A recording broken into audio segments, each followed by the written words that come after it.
Obadala Show is on live right here on Sirius XM Progress, channel 127. And welcome back to the Obadala Show. We're live right here, Thursday, November 10th. Right now, very happy to welcome back law professor Jennifer Taub, a professor at Western New England University School of Law, and also an author of the book, Big Dirty Money, part of Mary Trump's Nerd Adventures. She hosts her own podcast now, I think. Got a million things going on. Nice to see you, my friend. How are you? I am doing great. I was kind of in a panic a couple days ago, and I'm feeling much calmer now. So that's good. I'm feeling better about the country. I have to be honest, more optimistic about the future of the country now than I was on if there had been really a red wave and we lost the key Secretary of State races and governor's races in battleground states. 2024 would not have been a full and fair election. It would have been done already. That's the reality. I didn't want to say it like that, but nope. As of now, we're still having an election in 2024. I'm particularly proud. I don't know. I try to mention it every time I talk to anyone, but I'm from Michigan originally. And my state really showed up. I know we can be a bellwether, but we swept the entire state legislature, something that has not been blue since 1983, which was when I was in high school. I mean, it's incredible.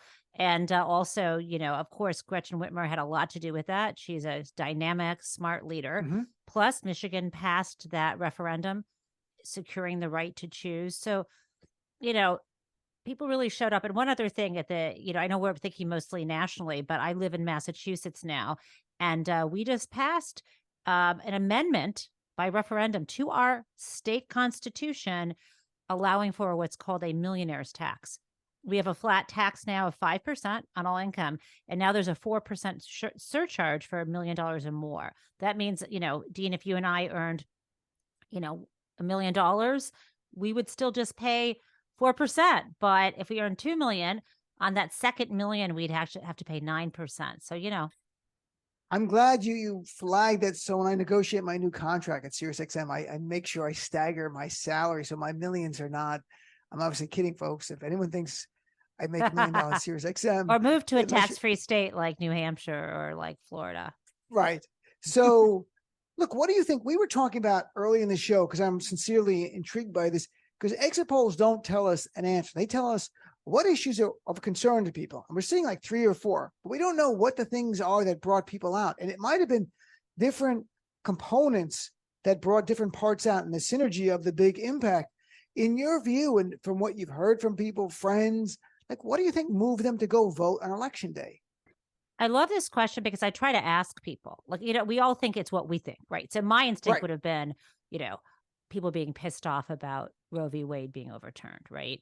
Or being just terrified about, oh my goodness, there are all these crazy, pro-insurrectionist Republicans. Like, that's what would drive me.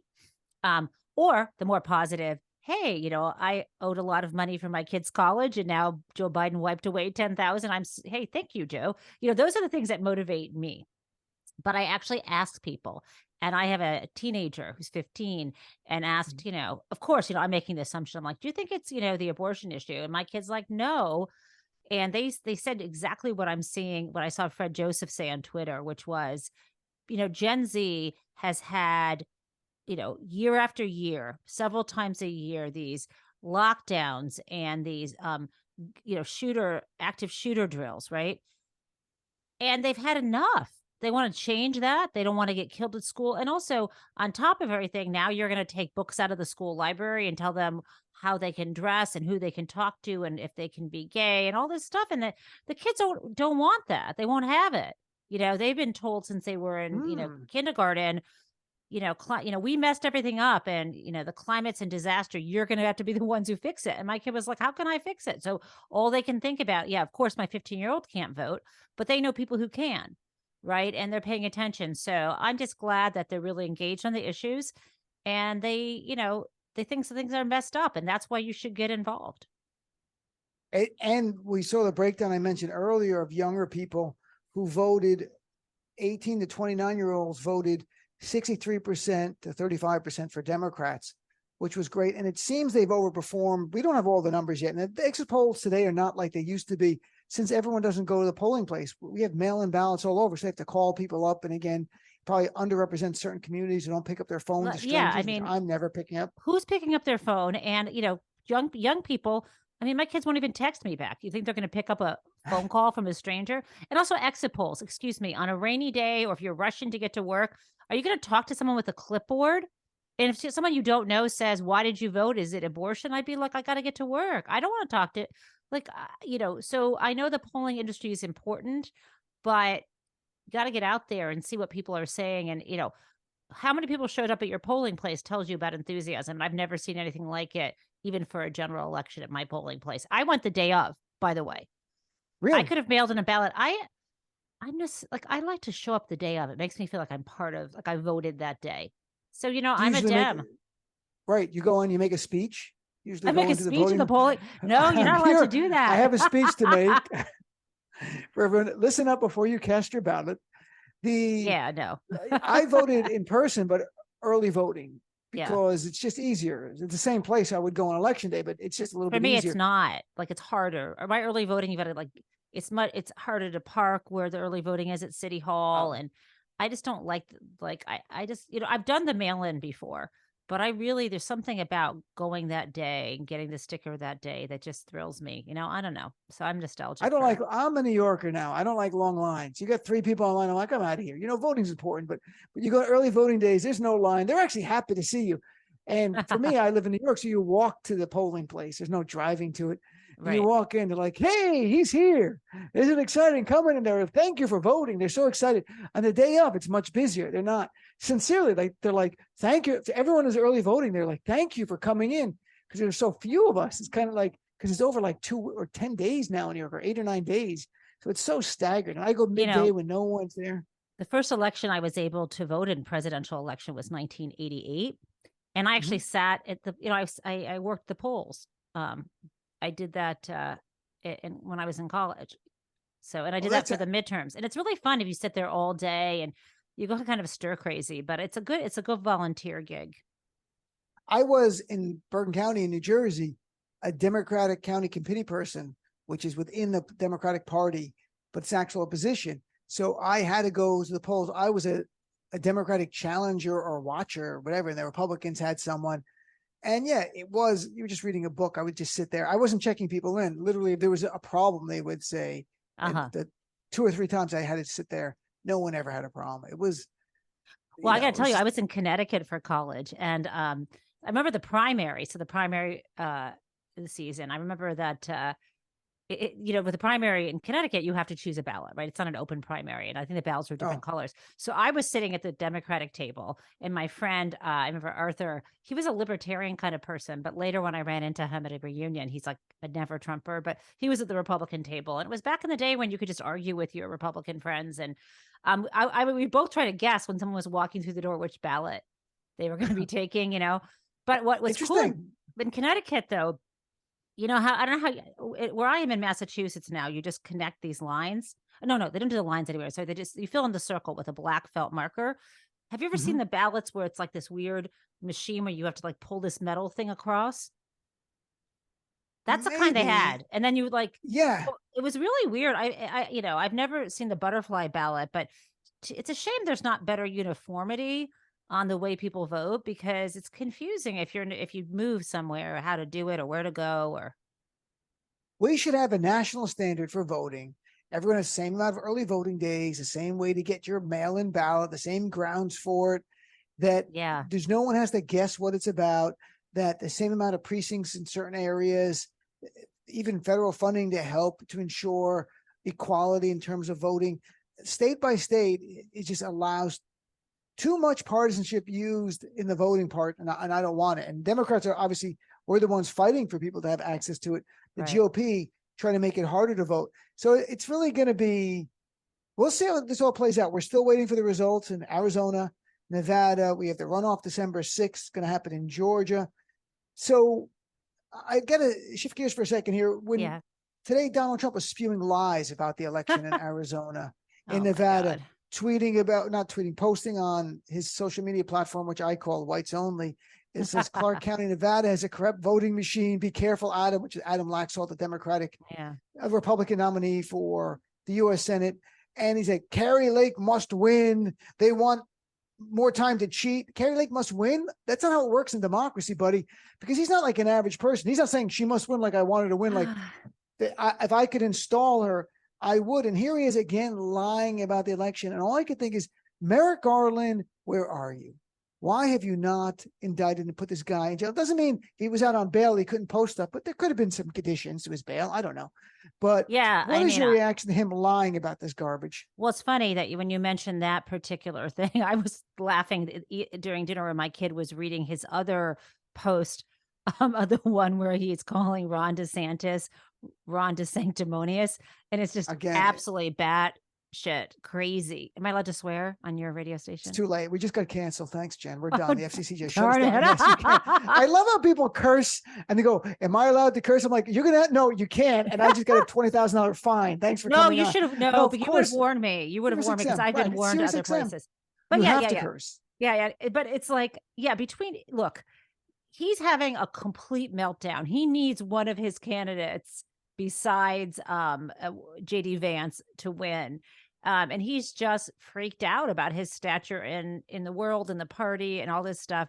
And, meanwhile, as you said, back in reality land, he actually has committed what appears to be numerous felonies. I mean, it's hard to even know where to begin, but especially like the nuclear secrets that he was keeping by the pool. We need the indictment to come. And so, what I put a poll up on the Bird site, formerly known as Twitter. No, I put something up. You might like this poll, Dean. People can come to.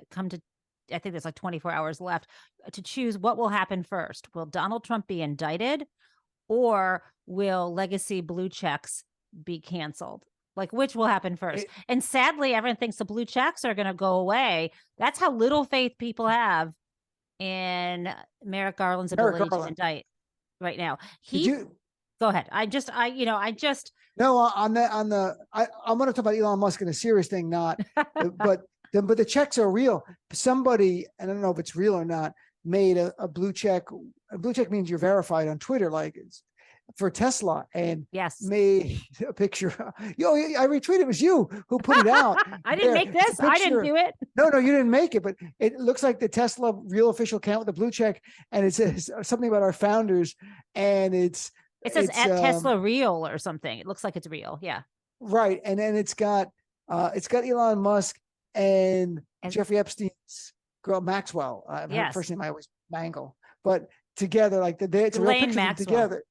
Yeah. So you've got those two there. And I'm like, boy, he's either Twitter's going to turn into what he wants, which he talks about. Like in China, these massive apps that are everything in the world. You can get a car from, you can order Uber, you can order dinner, you can pay your bills. He's not going to get a bank license. Walmart couldn't even get one. That's not going to happen. He's not going to become a bank. That's like the point. You're a white collar expert. I'm a banking person too. Before I was that, what would it take? It's not going to happen. He's being investigated now by the FTC for being in violation. The company is of a consent decree. Because they have, in terms of privacy protection, this dude doesn't know what he's doing. Things are so bad. They just took down the tweets, the account that was mocking Tesla, that had a blue check. It was up for 3 hours. That tells you that not only, and you might say, well, that's because a lot of people have quit. That also tells you that Elon Musk doesn't know how to actually work the website. If I owned that company, I would be able to, on my phone, suspend anyone, right? Like, how could he not be able to do that? I think he's busy and like all hands on meetings telling people that they've got to come back to the office, telling people that they might file for bankruptcy in a few months. It's just, I have to tell you, I can't actually believe that he is the richest man in the world and making a mess of things. We have been taught in our society that wealth doesn't just confer status and power, but it is an indication of intelligence and ability. And he's really making capitalism look bad. I mean, it's unbelievable. So President Biden yesterday was asked about, did you call him Biden? President Biden. Biden. I like when they call him Biden. I combine him with Obama. I'm combining with Obama Everyone now. does. He's Biden. So, and it's so often I say President Obama, especially after watching President Obama the last 2 weeks campaigning. Amazing. And some people made a good point that probably helped turn it a lot. I'm sure it did. Because it not only makes national news, it makes local news, which we don't see if you don't live in that area where President Obama's come to. But let's play. President Biden asked yesterday at the press conference, Will the Biden administration investigate Elon Musk's purchase of Twitter because of the funding by foreign nations? And what the Yeah, person, I don't know the who- CFIUS review. Mhm. right. So you have to explain what that means. I 'cause will. This is your expertise. So Matt, let's play clip number 5, please. Mr. President, do you think Elon Musk is a threat to U.S. national security? And should the U.S. and with the tools you have investigate his joint acquisition of Twitter with foreign governments, which include the Saudis?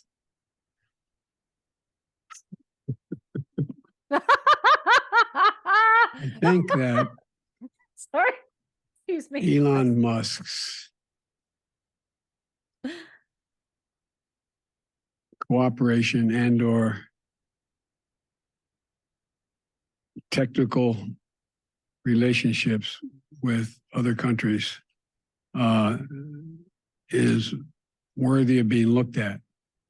Whether or not he is doing anything inappropriate, I'm not suggesting that. I'm suggesting that worth being looked at. But that's all I'll say.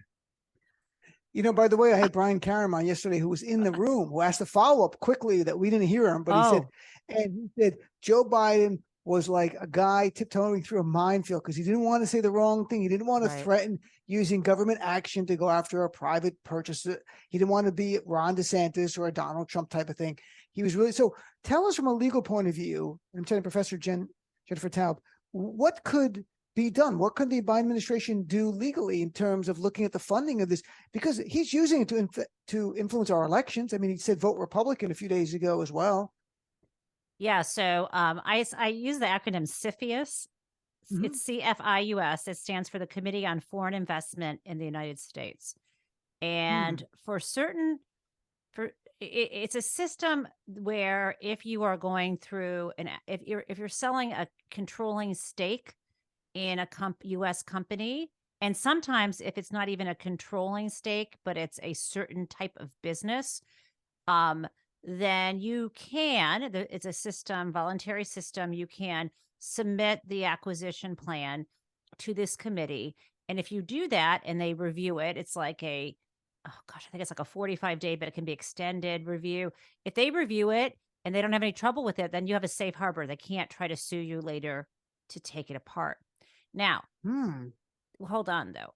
There's also an avenue for the president, if they know about an acquisition, to intervene in advance to have a committee look at it. But usually what happens is either one, if you know that you're getting a controlling stake in a business, or two, you have something that's of critical national security infrastructure type thing. I'm being very general here. You'll submit it in advance, or you'll just go, F it, I'm going to do my deal. And you know what can happen? The government can then do the review and tell you to unwind the acquisition. So I think that little, they really do have that power to unwind it. I tweeted about this a while ago before. See, I thought there was going to be, like 3 weeks ago I thought, maybe there'll be a CFIUS review. But the thing is, the way this deal went down, remember, Musk didn't want to buy the company. He gets sued by the company in Delaware. They're like, we want our cash for our shareholders. And in order to avoid that lawsuit, he settled it. But like in the way the settlement worked, somehow he had bad lawyers or whatever. The settlement worked that he had to close it by a certain day, and there wouldn't have been time for that review. And maybe he just wanted it to be done, or maybe he didn't want the review. So I think what that chuckle tells us, I mean, I have never heard him talk so slowly and so carefully after like giving the game away with a chuckle like that. That was the funniest thing. I think they're looking into it. And, maybe the deal will be unwound, but that would be like the best thing for him at this point. Like, I wonder if he's trying to run it into the ground anyway, but I think he's got some of his own money in it.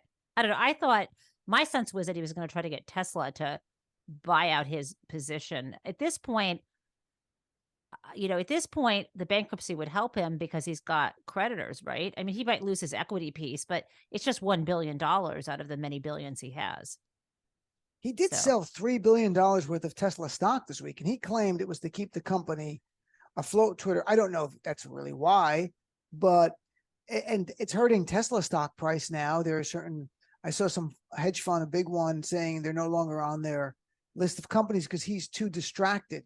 And so they're worried about Tesla, and they don't want their their money to be going to invest in Tesla when the guy that they're really investing in, Elon Musk, as remarkable as that might seem, is focused on Twitter. This makes no sense. There's no kind of vertical, horizontal integration, nothing. I don't make sense of it. Maybe at some point it will make sense. He might end up getting the last laugh and it all works out. I don't know. I just wish he was if he just bought the company and shut up was one thing. But when he's tweeting, endorsing Republicans and trolling and spewing misinformation about the Paul Pelosi attack, and trolling the New York Times as fake news and that kind of garbage, I'm like, you're garbage. I don't really, that's why I went to Mastodon as well. I'm on both now, but Mastodon, I still don't understand what's going on. I can help you anytime. All right. I'm like the Julie McCoy of Mastodon now. I saw that you're the cruise director because I was in all the separate different servers. I'm like, there's someone else like Joe Sudbay who guest hosts on our channel. I went to follow him and he said, nope, you have to sign up for that server. I'm like, what? And I'm like, no, it's not true. No, you can follow anybody. You can follow anybody. I know I was doing something wrong. That's why. Okay, like, there's something I'm doing wrong here. Okay. Because why can't I follow him? He's on Mastodon. I am. We'll talk about it another time. Jen, thank you so much. I know you have to go teach school right now. I appreciate your time and your insight. Follow Jen on Mastodon and on Twitter. And what's the name of your show? You're hosting it? I'm not telling yet. It's top secret. I'll tell next week. Okay. So next week, congratulate whatever it is. I'll come back and tell. All right. Thanks, Jen. Have a great night, my friend. You too. Bye.